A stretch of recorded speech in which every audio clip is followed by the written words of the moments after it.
नमस्कार दोस्तों, स्वागत है आपका आज के मुख्य समाचार में, जिसमें सबसे पहले और बड़ी खबर में आपको बताएंगे कि ट्रंप और मोदी की मुलाकात से पाकिस्तान में टेंशन, बड़े बदलाव की उठी मांग, इस्लामाबाद बैठकर तमाशा नहीं देख सकता, ये बड़ी बात कही है पाकिस्तान ने। खबर में आगे जिक्र होगा कि ट्रंप का रवैया बना यूरोपीय नेताओं के लिए बड़ी टेंशन, यूक्रेन पर बुलाया आपातकालीन सम्मेलन। खबर में आगे जिक्र होगा कि शंकराचार्य की तरह देश को जोड़ रहे पीएम मोदी, काशी तमिल संगमम की शुरुआत पर बोले सीएम योगी। आगे जिक्र होगा कि बिहार में एनडीए की वापसी तय, पटना पहुंचे केंद्रीय मंत्री जयंत चौधरी ने कर दिया दावा। और इसी के साथ आगे आपको बताएंगे कि दिल्ली से मिले अनुभव को पश्चिम बंगाल में इस्तेमाल करेगी बीजेपी, अगले साल होना है विधानसभा का चुनाव। दोस्तों, हर एक खबर की गहराई में आपको ले जाएंगे, लेकिन उससे पहले आपसे निवेदन की वीडियो कीजिए लाइक और चैनल को सब्सक्राइब करके बेल आइकन दबाकर कमेंट में लिखिए जय हिंद। रुक करते हैं सबसे पहले और बड़ी खबर की तरफ। इस्लामाबाद बैठकर तमाशा नहीं देख सकता, ट्रंप मोदी की मुलाकात से पाकिस्तान में टेंशन, बड़े बदलाव की उठी मांग। जी हाँ दोस्तों, भारत के प्रधानमंत्री नरेंद्र मोदी ने हाल ही में अमेरिका का दौरा किया है और इस दौरे ने दुनिया भर का ध्यान खींचा है। खासतौर से पाकिस्तान की चिंता इस दौरे से बढ़ी है और इसी एक बड़ी वजह पाकिस्तान और अमेरिका के रिश्ते का हालिया समय में अनिश्चितता का दौर में होना है। पाकिस्तान ने अमेरिका और भारत की नज़दीकी पर चिंता जताई है। खासतौर से डोनाल्ड ट्रंप की ओर से F-35 फाइटर जेट भारत को देने के ऑफर ने इस्लामाबाद की टेंशन बढ़ाई है। पाकिस्तान के अखबार डॉन ने रविवार के अपने संपादकीय में इस पर चर्चा की है। डॉन के मुताबिक अमेरिका ने पाकिस्तान से 2008 के मुंबई हमलों और पठानकोट घटना के दोषियों को सजा देने की मांग की है। इतना ही नहीं, पाकिस्तान विरोधी एस पॉल कपूर को दक्षिण और मध्य एशिया के लिए अमेरिकी प्रतिनिधि के रूप में नामित किया गया है और इससे पाकिस्तान को लगता है कि उसे अमेरिका के लिए अपनी उपयोगिता फिर से साबित करनी होगी। पाकिस्तान का मानना है कि भारत अपनी आर्थिक ताकत का इस्तेमाल पाकिस्तान पर दोष मढ़ने के लिए कर रहा है। ऐसे में पाकिस्तान को अपनी विदेश और सुरक्षा नीतियों पर पुनर्विचार करने की आवश्यकता महसूस हो रही है। रुक करते हैं अगली ब्रेकिंग न्यूज की तरफ। ट्रंप का रवैया बना यूरोपीय नेताओं के लिए बड़ी टेंशन, यूक्रेन पर बुलाया आपातकालीन सम्मेलन। जी हाँ दोस्तों, आपको बता दें कि यूरोपीय नेता यूक्रेन में युद्ध पर आपातकालीन शिखर सम्मेलन के पेरिस में इकट्ठा होने वाले हैं और अमेरिका रूस के साथ शांति वार्ता पर आगे बढ़ रहा है, जिससे यूरोपीय देश खासे परेशान हैं। रुक करते हैं अगली ब्रेकिंग न्यूज की तरफ। शंकराचार्य की तरह देश को जोड़ रहे हैं पीएम मोदी, काशी तमिल संगमम की शुरुआत पर बोले सीएम योगी। जी हां दोस्तों, उत्तर प्रदेश के वाराणसी में काशी तमिल संगमम के तीसरे संस्करण की शुरुआत हुई। शनिवार को काशी में दुनिया के सबसे बड़े नमो घाट पर कार्यक्रम का आगाज हुआ। केंद्रीय शिक्षा मंत्री धर्मेंद्र प्रधान और केंद्रीय संसदीय कार्य राज्य मंत्री डॉक्टर एल कुरुगन की मौजूदगी में यूपी के सीएम योगी आदित्यनाथ ने संगमम का उद्घाटन करते हुए वड़क्कम काशी से मेहमानों का अभिवादन किया। सीएम ने कहा कि सनातन विश्व का प्राचीनतम धर्म है और ये लोगों को एक साथ लेकर चलना सिखाता है। देश को पूरब से पश्चिम और उत्तर से दक्षिण तक जोड़ने का जो कार्य कभी शंकराचार्य ने किया था, वही कार्य आज के परिवेश में प्रधानमंत्री नरेंद्र मोदी कर रहे हैं। दोस्तों, सीएम योगी ने कहा कि काशी तमिल संगमम के माध्यम से एक भारत श्रेष्ठ भारत की परिकल्पना साकार हो रही है। नए भारत की परिकल्पना को आगे बढ़ाते हुए तमिल संगमम की थीम के केंद्र में आदित्य स्रोत देने वाले महर्षि अगस्त्य को रखा गया है। रुक करते हैं अगली ब्रेकिंग न्यूज की तरफ। बिहार में एनडीए की वापसी तय, पटना पहुंचे केंद्रीय मंत्री जयंत चौधरी ने किया दावा। जी हाँ दोस्तों, केंद्रीय मंत्री जयंत चौधरी शनिवार को पटना पहुंचे, जहां उन्होंने विश्वास जताया कि बिहार में आगामी चुनावों में एनडीए दोबारा सत्ता में लौटेगी। उन्होंने कहा कि प्रधानमंत्री नरेंद्र मोदी और मुख्यमंत्री नीतीश कुमार की लोकप्रियता गठबंधन की जीत सुनिश्चित करेगी। दोस्तों, रिपोर्ट के मुताबिक राष्ट्रीय लोक दल प्रमुख और कौशल विकास मंत्री जयंत चौधरी बिहार में आधिकारिक कार्यक्रमों में शामिल होने आए थे और इसी दौरान उन्होंने जेडीयू अध्यक्ष नीतीश कुमार से भी मुलाकात की। जब उनसे आरजेडी प्रमुख लालू प्रसाद यादव के उस बयान पर प्रतिक्रिया मांगी गई जिसमें लालू यादव ने कहा था कि दिल्ली विधानसभा चुनाव के नतीजे का बिहार चुनाव पर कोई असर नहीं पड़ेगा, तो जयंत चौधरी ने कहा कि सिर्फ दिल्ली ही नहीं बल्कि पूरा देश पीएम मोदी से प्रभावित है।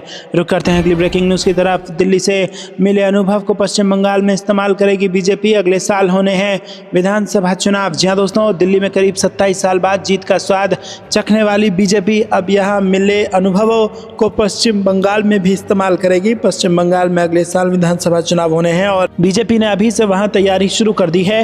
बीजेपी के एक सीनियर नेता ने कहा कि दिल्ली चुनाव में हमने इसका खासा ख्याल रखा कि मजबूत कैंडिडेट के साथ ही चुनाव लड़ाने वाली टीम भी उतनी ही मजबूत हो, क्योंकि कई बार मजबूत टीम ना होने से लोगों का समर्थन वोट में तब्दील नहीं हो पाता है। उन्होंने कहा कि दिल्ली चुनाव में हमने दूसरे राज्यों के सीनियर नेताओं को जिम्मा दिया और माइक्रो मैनेजमेंट पर फोकस किया। उन्होंने कहा कि दिल्ली में अरविंद केजरीवाल सरकार के खिलाफ एंटी इनकम्बेंसी थी और पश्चिम बंगाल में भी वही माहौल है। हमें बस लोगों को ये बार बार बताना है कि वो रोज़मर्रा जो दिक्कतें झेल रहे हैं वो ममता बनर्जी की सरकार को बदल कर ही दूर हो सकती है। रुक करते हैं अगली ब्रेकिंग न्यूज़ की तरफ। LAC पर स्ट्राइकर की गरज के साथ थर्रा उठेगा चीन, कितना है खतरनाक। ये आपको बता दें दोस्तों कि भारत और अमेरिका के बीच रक्षा सहयोग में एक बड़ा कदम उठाते हुए अमेरिकी राष्ट्रपति डोनाल्ड ट्रंप के सौजन्य से भारतीय सेना को जल्द ही स्ट्राइकर इन्फेंट्री कॉम्बैट व्हीकल मिलने जा रही है। प्रधानमंत्री मोदी के अमेरिका दौरे के दौरान इस फैसले को अंतिम रूप दिया गया है। स्ट्राइकर मिलने से भारतीय सेना को लद्दाख में चीनी आर्मी का मुकाबला करने में काफी मदद मिलेगी। स्ट्राइकर इन्फेंट्री कॉम्बैट व्हीकल हल्का और शक्तिशाली युद्ध वाहन है जो कठिन इलाकों में लड़ाई के लिए बेहद कारगर साबित हो सकता है और इससे पहले यूक्रेन युद्ध में भी इस वाहन ने अपनी क्षमताओं का प्रदर्शन किया था, जहां इसने बर्फीले और पहाड़ी इलाकों में प्रभावशाली प्रदर्शन किया। रुक करते हैं अगली ब्रेकिंग न्यूज़ की तरफ। प्रगति यात्रा में सीएम ने भोजपुर को दी 400 करोड़ की सौगात, सड़कों के जाल से पटेगा पूरा जिला। जी हाँ दोस्तों, बिहार के मुखिया नीतीश कुमार इन दिनों जिलों में लगातार प्रगति यात्रा पर हैं और इसी क्रम में वो 16 फरवरी को भोजपुर जिले के विभिन्न गांवों में दर्जनों यात्राओं को शिलान्यास करने पहुंचे। इस दौरान जगदीशपुर के ककीला पॉलिटेक्निक कॉलेज प्रांगण से 400 करोड़ रुपए की योजनाओं का शिलान्यास और उद्घाटन किया।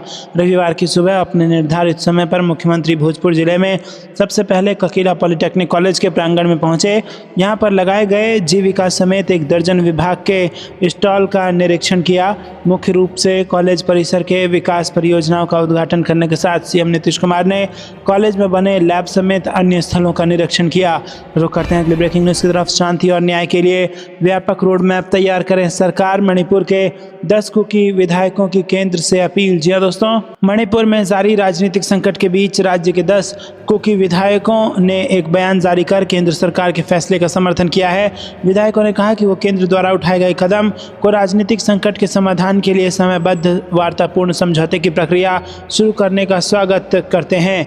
वहीं दोस्तों, मणिपुर के कुकी विधायकों ने राष्ट्रपति शासन लागू होने के बाद केंद्र सरकार से शांति और न्याय के लिए एक व्यापक राजनीतिक रोड मैप तैयार करने की उम्मीद जताई है। संयुक्त बयान में 10 विधायकों, 7 बीजेपी विधायक, 2 कुकी पीपुल्स अलायंस के विधायक और 1 निर्दलीय विधायक ने कहा कि हम जातीय संघर्ष से प्रभावित लोगों और विस्थापित व्यक्तियों की पीड़ा खत्म करने के लिए केंद्र की ओर से जल्द प्रभावी कदम उठाए जाने की उम्मीद करते हैं। रुक करते हैं अगली ब्रेकिंग न्यूज़ की तरफ। कतर के अमीर इस दिन आएंगे भारत, दोनों देशों के बीच होगी बड़ी डील। जी हाँ दोस्तों, कतर के अमीर तमीम बिन हमद अल थानी प्रधानमंत्री नरेंद्र मोदी के निमंत्रण पर 17-18 फरवरी को भारत की राजकीय यात्रा पर हैं।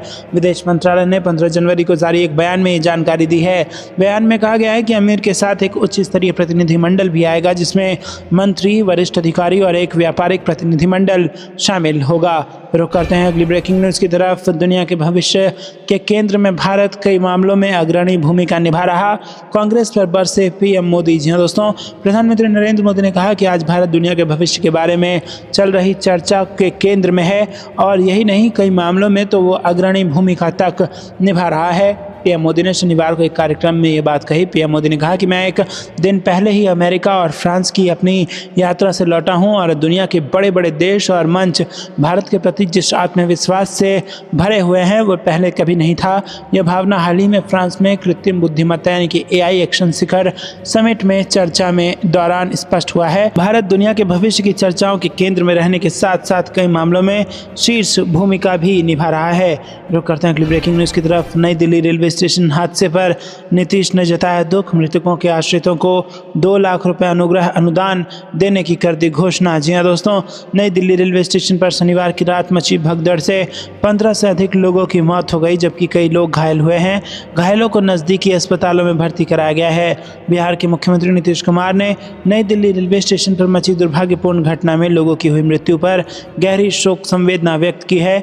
मुख्यमंत्री ने इस घटना को अत्यंत दुखद बताया और उन्होंने बिहार के रहने वाले मृतकों के आश्रितों को 2 लाख रुपए अनुग्रह अनुदान देने की भी घोषणा की है। मुख्यमंत्री ने मृतकों के परिजनों को दुख की इस घड़ी में धैर्य धारण करने और शक्ति प्रदान करने की ईश्वर से प्रार्थना की है। आपको क्या कुछ लगता है दोस्तों, कमेंट में जरूर बताइएगा। रुक करते हैं अगली ब्रेकिंग न्यूज़ की तरफ। बिहार चुनाव को लेकर एनडीए का एक्शन प्लान तैयार, मोदी सरकार की उपलब्धियों को लेकर जनता के बीच जाएंगे मंत्री। जी हाँ दोस्तों, आपको बता दें कि यहाँ पर बड़ी खबर आ रही है। दिल्ली चुनाव के बाद अब देश की नज़र बिहार विधानसभा चुनाव पर है और इसको लेकर तमाम सियासी दलों की ओर से यात्रा और सम्मेलन का दौर शुरू हो चुका है। वहीं एनडीए ने विधानसभा चुनाव को लेकर एक्शन प्लान भी तैयार कर लिया है। चुनाव को देखते हुए एक तरफ जहां एनडीए का संयुक्त अभियान चल रहा है, वहीं अब एनडीए के तमाम मंत्री जनता के बीच जाएंगे और सरकार की उपलब्धियां से अवगत कराएंगे। राष्ट्रीय जनतांत्रिक गठबंधन कोटे के सभी मंत्री जनता के बीच जाएंगे और नरेंद्र मोदी सरकार की उपलब्धियां गिनाएंगे। मंत्री प्रदेश की जनता को ये बताने की कोशिश करेंगे कि केंद्र सरकार ने बिहार के लिए अब तक क्या क्या किया है। हालिया आम बजट से लेकर पिछले 11 साल की सरकार की उपलब्धियों को विस्तार से बताएंगे। वहीं दोस्तों, बिहार एनडीए के तमाम मंत्री को जहां इस योजना के तहत मैदान में उतारा जा रहा है, वहीं केंद्रीय मंत्री भी मैदान में हैं। रुक करते हैं अगली ब्रेकिंग न्यूज़ की तरफ। एलआईसी पर स्ट्राइकर की गरज से थर्रा उठेगा चीन, कितना है खतरनाक, ट्रंप ने किया पीएम मोदी को गिफ्ट। जी हां दोस्तों, भारत और अमेरिका के बीच रक्षा सहयोग में एक बड़ा कदम उठाते हुए अमेरिकी राष्ट्रपति डोनाल्ड ट्रंप के सौजन्य से भारतीय सेना को जल्द ही स्ट्राइकर इन्फेंट्री कॉम्बैट व्हीकल मिलने जा रही है। गुरुवार को प्रधानमंत्री नरेंद्र मोदी और डोनाल्ड ट्रंप के बीच हुई बैठक में इस फैसले को अंतिम रूप दिया गया। रिपोर्ट्स की माने तो स्ट्राइकर मिलने से भारतीय सेना को लद्दाख में चीनी आर्मी का मुकाबला करने में काफ़ी मदद मिलेगी। स्ट्राइकर इन्फेंट्री कॉम्बैट व्हीकल हल्का और शक्तिशाली युद्ध वाहन है जो कठिन इलाकों में लड़ाई के लिए बेहद कारगर साबित हो सकता है।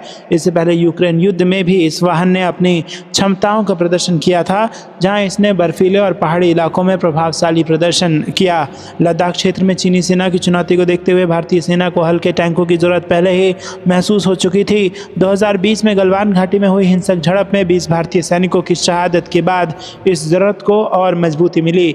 रुक करते हैं अगली ब्रेकिंग न्यूज़ की तरफ। अरविंद केजरीवाल नई मुसीबत में, सीवीसी ने दिए दिल्ली सीएम आवास में रिनोवेशन की जांच के आदेश। जी हां दोस्तों, दिल्ली के पूर्व मुख्यमंत्री अरविंद केजरीवाल की कानूनी मुसीबत बढ़ सकती है। उनके सीएम रहते जिस बंगले का रिनोवेशन हुआ था, सेंट्रल विजिलेंस कमीशन ने उसकी जांच के आदेश जारी किए हैं। सिविल लाइंस इलाके में 6 फ्लैगस्टाफ रोड स्थित बंगला 2015 से अक्टूबर 2024 तक दिल्ली के मुख्यमंत्री के रूप में अरविंद केजरीवाल का आधिकारिक निवास था। उन्होंने भ्रष्टाचार के आरोपों पर पद से इस्तीफा देने के बाद इसे खाली कर दिया था। केजरीवाल के आधिकारिक सीएम आवास पर सीपीडब्ल्यूडी की एक फैक्ट रिपोर्ट पेश करने के बाद सीवीसी ने 13 फरवरी को जांच का आदेश दिया है। सीवीसी ने इन आरोपों की विस्तृत जांच करने को कहा है। 40,000 वर्ग गज में फैली एक भव्य हवेली के निर्माण के लिए भवन निर्माण मानदंड जारी किए गए थे। बीजेपी ने इसे चुनावी मुद्दा बनाया था और बंगले को शीश महल बताकर आम आदमी पार्टी सरकार को घेरा। जांच का ये आदेश दिल्ली बीजेपी के नेता विजेंद्र गुप्ता की शिकायत पर हुआ है। रुक करते हैं अगली ब्रेकिंग न्यूज़ की तरफ। महाकुंभ में श्रद्धालुओं का आंकड़ा 50 करोड़ के पार, 4 वर्ल्ड रिकॉर्ड बनेंगे। जी हाँ दोस्तों, आपको बता दें कि प्रयागराज में चल रहे महाकुंभ 2025 में अब तक 50 करोड़ से अधिक श्रद्धालुओं ने संगम में आस्था की डुबकी लगाई है। 14 जनवरी से शुरू हुए इस आध्यात्मिक मेले में रोजाना बड़ी संख्या में लोग पहुंच रहे हैं। महाकुंभ में अब 4 विश्व रिकॉर्ड बनाने की तैयारी है। रुक करते हैं अगली ब्रेकिंग न्यूज़ की तरफ। कुपवाड़ा में सेना ने चलाया संयुक्त सर्च ऑपरेशन, भारी मात्रा में हथियार और गोला बारूद बरामद। जम्मू कश्मीर से बड़ी खबर। जी हाँ दोस्तों, भारतीय सेना और जम्मू कश्मीर पुलिस ने एक संयुक्त कार्रवाई करते हुए कुपवाड़ा क्षेत्र में तलाशी अभियान चलाया। इस दौरान 2 पिस्तौल, 4 पिस्तौल मैगजीन और अन्य गोला बारूद बरामद किए गए। कुपवाड़ा के चन्नीपुरा पेन स्थित बांदी मोहल्ला में सुरक्षा बलों ने शुक्रवार को ज्वाइंट सर्च ऑपरेशन चलाया। यह ऑपरेशन विशिष्ट खुफिया जानकारी के आधार पर चलाया गया। भारतीय सेना के चिनार कोर ने इस ऑपरेशन को लेकर जानकारी साझा की। भारतीय सेना के चिनार कोर ने सोशल मीडिया प्लेटफॉर्म एक्स पर ऑपरेशन की जानकारी देते हुए लिखा कि ऑपरेशन बंदी कुपवाड़ा 14 फरवरी 2025 को विशिष्ट खुफिया सूचनाओं के आधार पर भारतीय सेना और जम्मू कश्मीर पुलिस द्वारा सामान्य क्षेत्र बंदी मोहल्ला, चन्नीपुरा पेन और कुपवाड़ा में एक संयुक्त तलाशी अभियान शुरू किया गया है। तलाशी के दौरान 2 पिस्तौल, 4 पिस्तौल मैगजीन और गोला बारूद बरामद किया गया है। ऑपरेशन जारी है। रुक करते हैं अगली ब्रेकिंग न्यूज़ की तरफ। दिल्ली में ट्रिपल इंजन सरकार बनाने की कवायद तेज, आम आदमी पार्टी के 3 पार्षद हुए बीजेपी में शामिल। जी हाँ दोस्तों, दिल्ली में विधानसभा चुनाव जीतने के बाद भारतीय जनता पार्टी ने ट्रिपल इंजन की सरकार बनने की कवायद तेज कर दी है। आम आदमी पार्टी के 3 मौजूदा पार्षद बीजेपी में शामिल हो गए हैं। दिल्ली बीजेपी अध्यक्ष वीरेंद्र सचदेवा ने तीनों पार्षदों को पार्टी की सदस्यता दिलवाई है। दोस्तों, आपको बता दें कि आम आदमी पार्टी के जो पार्षद बीजेपी में शामिल हुए हैं उनमें एंड्रयूजगंज से पार्षद अनीता बसोया, आरके पुरम से पार्षद धर्मवीर और चपराना वार्ड 152 से पार्षद निखिल शामिल हैं। रुक करते हैं अगली ब्रेकिंग न्यूज़ की तरफ। शेख हसीना के तख्ता पलट के बाद बॉर्डर पर पहली हाई लेवल मीटिंग, बांग्लादेश की घुसपैठ पर भी चर्चा। जी हाँ दोस्तों, आपको बता दें कि भारत और बांग्लादेश के बीच डीजी स्तरीय वार्ता 17 से 20 फरवरी के बीच होगी। शुक्रवार को जारी एक आधिकारिक बयान के अनुसार भारतीय बॉर्डर सिक्योरिटी फोर्स और बॉर्डर गार्ड बांग्लादेश के बीच ये बैठक बीएसएफ के हेडक्वार्टर में होगी। इस बैठक में कई मुद्दे जैसे कि सीमा पर बाढ़ का निर्माण, बीएसएफ पर्सनल पर हमला और बांग्लादेशी घुसपैठ पर चर्चा होगी।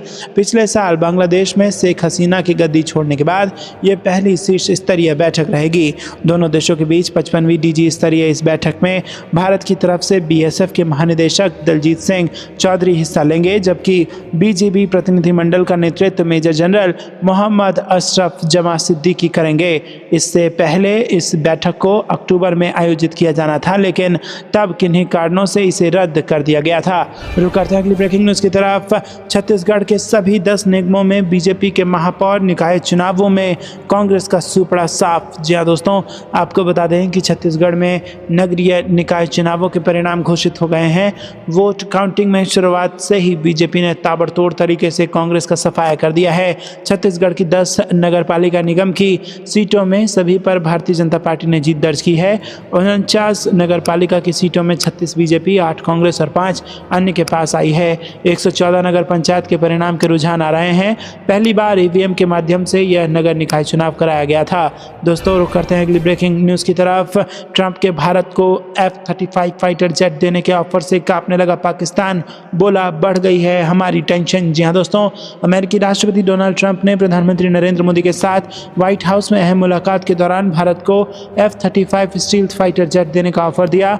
भारत को अमेरिका की ओर से मिलने वाली सैन्य मदद पर पाकिस्तान की टेंशन बढ़ गई है। इतना ही नहीं, पाकिस्तान ने इस कदम को दक्षिण एशिया में शांति के लिए खतरा बता दिया है। स्थानीय मीडिया रिपोर्ट्स के मुताबिक पाकिस्तान ने कहा कि इस तरह का कदम क्षेत्रीय सैन्य संतुलन को बिगाड़ सकता है और रणनीतिक स्थिरता को कमजोर कर सकता है। पाकिस्तान के विदेश मंत्रालय के एक प्रवक्ता ने प्रेस से बातचीत में कहा कि भारत में एडवांस मिलिट्री टेक्नोलॉजी के योजनाबद्ध तरीके से पहुंचने ने हमारी टेंशन बढ़ा दी है। रुक करते हैं अगली ब्रेकिंग न्यूज़ की तरफ। जम्मू कश्मीर के अखनूर सेक्टर में पाकिस्तान की ओर से फिर फायरिंग, एक जवान घायल, LOC पर अलर्ट। जी हाँ दोस्तों, जम्मू जिले के अखनूर सेक्टर में नियंत्रण रेखा के करीब बट्टल इलाके में शुक्रवार शाम भारतीय सेना के एक जवान पर स्नाइपर हमला हुआ। हमले में सैनिक के कंधे पर गोली लगी, जिसके बाद उसे तत्काल अखनूर के गैरिसन हॉस्पिटल में भर्ती कराया गया है। शुक्रवार शाम करीब 6:30 बजे पाकिस्तानी सेना की 10 POK बटालियन ने भारतीय चौकी पर निशाना साधते हुए स्नाइपर फायर किया और ये हमला पाकिस्तान के कब्जे वाले POK की तरफ से जंगलों के इलाके से किया गया था। सुरक्षा एजेंसियां इस हमले की विस्तार से जांच कर रही हैं और LOC पर सतर्कता बढ़ा दी गई है। रुक करते हैं अगली ब्रेकिंग न्यूज़ की तरफ। ट्रंप को कैसे डील करना है ये दुनिया भर के नेता सीखें। PM मोदी की मीटिंग को अमेरिकी मीडिया ने बताया मास्टर क्लास। जी हाँ दोस्तों, अमेरिकी मीडिया में प्रधानमंत्री नरेंद्र मोदी की वाशिंगटन यात्रा की खूब तारीफ हो रही है। 2 दिवसीय अमेरिकी यात्रा के दौरान प्रधानमंत्री नरेंद्र मोदी ने अमेरिकी राष्ट्रपति डोनाल्ड ट्रंप के साथ द्विपक्षीय वार्ता की। दोनों नेताओं ने रक्षा व्यापार और रक्षा सहयोग पर मंथन किया। डोनाल्ड ट्रंप के साथ PM मोदी के अंदाज की अमेरिकी मीडिया में खूब तारीफ हो रही है। एक अमेरिकी पत्रकार ने कहा कि ट्रंप को PM मोदी ने बेहतरीन तरीके से डील किया। दोनों नेताओं की मुलाकात दुनिया भर के अन्य नेताओं के लिए मास्टर क्लास है। PM मोदी अमेरिका में थे तभी डोनाल्ड ट्रंप ने सभी देशों पर रेसिप्रोकल टैरिफ लगाने की बात कही।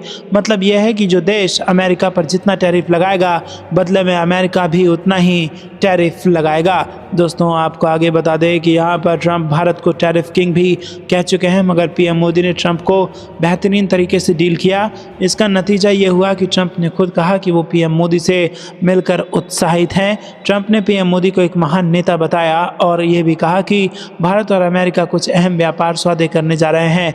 दोस्तों आपको क्या कुछ लगता है कमेंट में ज़रूर बताइए। वीडियो को लाइक नहीं किया तो लाइक ज़रूर कीजिएगा। रुक करते हैं अगली ब्रेकिंग न्यूज़ की तरफ। ट्रंप के एक साझा बयान से पाकिस्तान में मचा हड़कंप, क्या है ये मामला? जी हाँ दोस्तों, आपको बता दें कि प्रधानमंत्री नरेंद्र मोदी और अमेरिकी राष्ट्रपति डोनाल्ड ट्रंप द्वारा संयुक्त बयान में पाकिस्तान से ये सुनिश्चित करने को कहा गया कि उसके क्षेत्र का उपयोग सीमा पार आतंकी हमले को अंजाम देने के लिए ना किया जाए। इस बयान से पाकिस्तान में हड़कंप मच गया है। साझा बयान पर निराशा व्यक्त करते हुए पाकिस्तान के विदेश मामलों के प्रवक्ता ने इसे देश के संदर्भ को एक तरफा, भ्रामक और कूटनीतिक मानदंडों के विपरीत बताया।